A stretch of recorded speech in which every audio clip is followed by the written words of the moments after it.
Epektibo na ngayong 2025 ang mga bago at pinalawak na benepisyo na inilalaan ng Philippine Health Insurance Corporation o PhilHealth.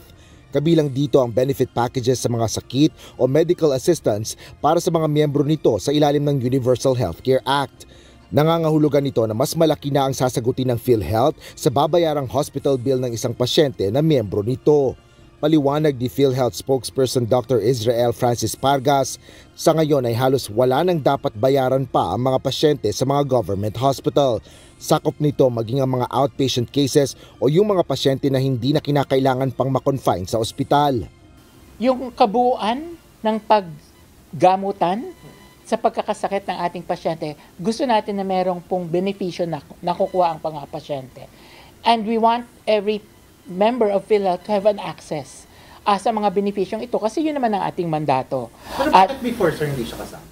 Dati kasi ay, hindi pa ganun kalaki ang PhilHealth and kaya unti-unti natin siyang pinapalawak. Sa kabila ng zero subsidy ng gobyerno sa PhilHealth ngayong taon, tiniyak nito na walang mawawalang benepisyo at mailalaan pa rin nila ang mga bagong benefit package para sa kanilang mga miyembro. Bukod dito, posible pa rin na mabawasan pa ang premium contribution o binabayaran ng mga miyembro sa PhilHealth. Ito ay dahil na rin sa reserba nilang pondo na nasa 600 billion pesos. Because nasa batas din ng Universal Healthcare Act na kung merong excess fund ang PhilHealth, dalawa yung pwede niyang gawin. I-expand and i-increase ang benefits or i-decrease ang premium. Ano pong posisyon mo? So, ngayon, kung makikita mo, we have been aggressively increasing our premium contribution.